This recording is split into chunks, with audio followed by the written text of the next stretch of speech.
todos nós somos meros, nós todos somos apenas espectadores que viemos aqui para auxiliar o ser humano. De alguma maneira nós vamos auxiliar sempre o ser humano, porque nós somos um instrumento, né?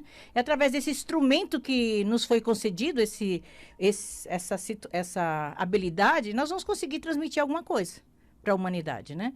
Então, você está me escutando, é por acaso, tudo tem um porquê e um para quê, e a gente vai desenvolver hoje uma coisa um pouquinho diferenciada do tradicional. Eu trabalho com... não leio tarô, gente. As pessoas pensam que eu leio tarô. Eu não leio tarô, eu trabalho com tarô terapêutico. Então, muitas vezes, através dos meus atendimentos, eu busco algumas cartas de referência para o atendimento da pessoa, né? Como eu falo, eu utilizo também ferramentas transpessoais, né? Fora da normalidade, porque todos nós, sem exceção, nós somos pessoas especiais. Trabalhamos com a espiritualidade, né? E quem trabalha com a espiritualidade sabe que você nunca está sozinha nesse mundo.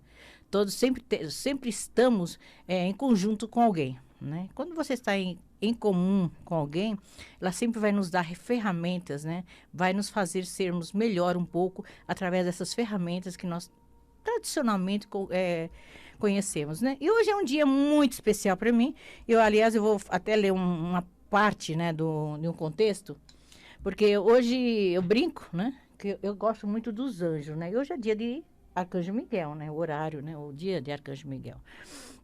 Então, eu falo que hoje, essa semana que começa hoje, é regido pelo meu arcanjo, meu anjo pessoal. Por isso que eu vou falar alguma coisa sobre ele. Meu arcanjo pessoal, né, é Rei Ael, né? Rei Ael, né? Que é o arcanjo que vai reger essa semana, né?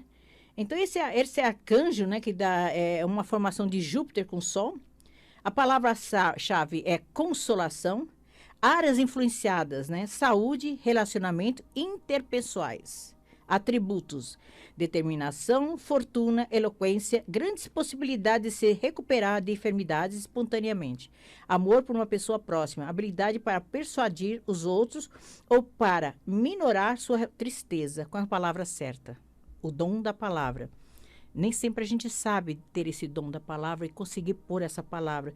Muitas vezes por eu esconder atrás da palavra, às vezes eu esqueço as palavras, tenho dificuldade, tive déficit de atenção, muita coisa que eu aprendi com o decorrer da vida, né? Isso foi o que esse anjo me colocou, né? Completa proteção contra inimigos declarados ou ocultos. Derrota do fanatismo, da incredibilidade, do materialismo e da hipocrisia. Pense em alguma coisa aí que vai dar um significado desse anjo para vocês. Faça uma pergunta mental.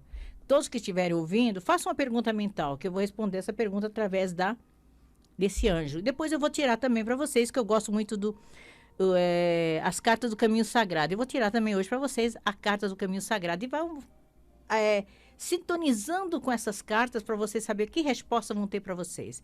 E tudo tem um porquê e um para quê. Nada é por acaso. E muitas vezes eu falo, se precisar de algo, que eu precise tirar uma cartinha do caminho sagrado, pode mandar mensagem pelo meu WhatsApp, que é 99502-4333, 99502-4336, que eu vou fazer essa resposta para você. Eu vou fotografar a carta e fotografar o que significa a carta. E tudo tem um porquê, gente. Então, o significado divinatório desse anjo Reiael é comunicação, trabalho de editorial, publicidade, propaganda, consolação, cura, grande recuperação de um estado de fraqueza, de uma desilusão, de uma perda, né? Atenção aos inimigos e suas ações secretas. Uma pessoa afortunada, um filósofo. Então, o que significa isso? Que vai vir algo vindo até você, uma comunicação certa, vai trazer algo para você, essas respostas, né? Dentro de você, né?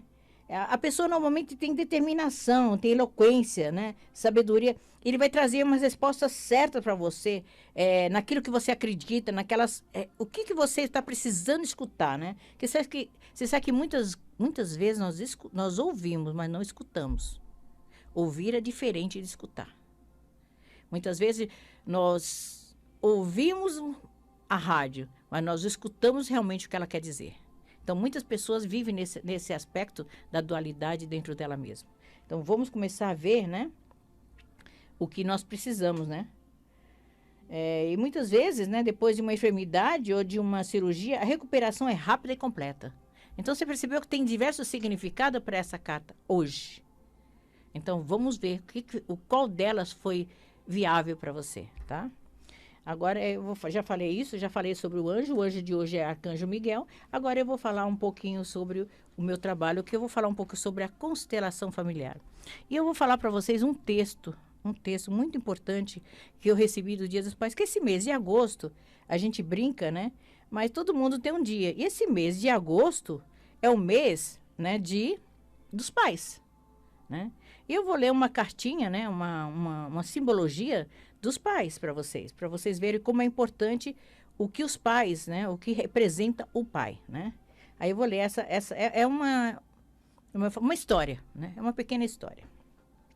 O filho não gostava de morar na casa do pai. Isso era por causa da constante irritação de seu pai. Seu pai vivia irritado. Você está saindo da sala sem desligar o ventilador. A TV está ligada na sala onde não há ninguém. Desligue. Mantenha a caneta no suporte. O filho não gostava que seu pai importunasse por causa dessas pequenas coisas. Ele teve que tolerá-las até receber um convite para uma entrevista de emprego. Assim que conseguir a entrevista do emprego, eu saio dessa cidade, eu deixo meu pai, eu deixo a casa do meu pai, porque nada disso mais me significa. Porque meu pai não consegue ser, né? Isso eram os pensamentos que vinham do filho, né? Quando estava saindo para a entrevista, o pai aconselhou: responda às perguntas que lhe forem feitas sem qualquer excitação. Mesmo se você não souber a resposta, mencione isso com confiança. Ele deu a ele mais dinheiro do que ele realmente precisava para poder comparecer à entrevista. O filho chegou no centro da entrevista e percebeu que não havia segurança no portão. Embora a porta estivesse aberta, a trava estava projetada para fora. Provavelmente era um incômodo para as pessoas que entravam pela porta. Ele colocou a trava de volta corretamente, fechou a porta e entrou no escritório. Em ambos os lados do caminho, ele podia ver lindas flores. O jardineiro deixou a torneira aberta e água na mangueira que não parava de jorrar. A água transbordava no caminho, molhando tudo. Ele ergueu a mangueira e colocou-a lá perto de uma das plantas e foi embora. Seguiu em frente. Não havia ninguém na recepção. Mais uma coisa, não havia ninguém na recepção. Porém, havia um aviso informando que a entrevista seria no primeiro andar. Ele subiu lentamente as escadas. A luz que estava acesa desde a noite anterior ainda estava acesa às 10 horas da manhã. Ele se lembrou da advertência do pai. Por que você está saindo da sala sem desligar a luz? E pensou que ainda podia ouvir isso agora. Mesmo se sentindo irritado com esse pensamento, ele procurou o interruptor e apagou a luz. No andar de cima, em um grande salão, ele viu mais pessoas sentadas esperando-as por sua vez. Estava muita gente lá, era muita gente. Ele olhou para o número de pessoas e se perguntou se teria alguma chance de conseguir esse emprego, né? Vai saber, né? Ele entrou no corredor com algumas apreensões e pisou no tapete de boas-vindas. Colocando perto da porta, e percebeu que o tapete estava de cabeça para baixo. Ele endireitou o tapete com alguma irritação. Hábitos não são difíceis de, né, se esquecer. Depois eu converso sobre tudo isso que eu estou lendo, tá, gente? Para vocês entenderem um pouquinho. Ele viu que em algumas fileiras na frente havia muitas pessoas esperando por sua vez. Enquanto as fileiras de trás estavam vazias e vários ventiladores estavam funcionando sobre elas, nos assentos. Ele ouviu a voz do seu pai novamente. Por que as ventoinhas estão ligadas na sala, onde não há ninguém? Ele desligou as ventoinhas que não eram necessárias e se sentou em uma das cadeiras vazias. Ele viu muitos homens entrando e saindo nas entrevistas, saindo imediatamente por outra porta. Portanto, não havia como alguém adivinhar o que estava sendo perguntado. Como era essa entrevista, né? Aquilo estava indagando, estava, né, suportando ele assim na cabeça, né? Estava pipocando na cabeça dele tudo isso, né? Quando chegou a sua vez, ele parou diante do entrevistador com alguma apreensão e preocupação. O responsável pegou o certificado dele e, sem olhar para ele, perguntou: quando você pode começar a trabalhar? Ele pensou, é uma pergunta capciosa que está sendo feita na entrevista ou é o que eu estou pensando? Né? O que será que ele quer dizer com tudo isso, né? Aí o chefe perguntou assim, o que você está pensando? Não fazemos perguntas a ninguém aqui, pois acreditamos que através delas não seremos capazes de avaliar as habilidades de alguém. Portanto, o nosso teste é avaliar as atitudes da pessoa. Fizemos alguns testes com base no comportamento dos candidatos e observamos todos por meio da câmera. Ninguém que veio aqui hoje fez nada para consertar a trava da porta,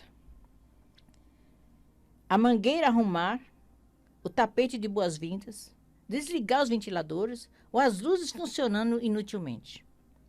Você foi o único que fez isso. Por isso, decidimos selecioná-lo para o trabalho, disse o chefe. Ele sempre costumava ficar irritado com a disciplina de seu pai. Olha só que interessante, né? Mas percebeu que, graças a ela, conseguiu seu emprego. Sua irritação e raiva pelo pai desapareceram completamente. Decidiu que levaria seu pai também para o trabalho e voltou para a casa feliz da vida. Tudo o que nossos pais nos dizem é apenas para o nosso bem, visando um futuro brilhante para nós.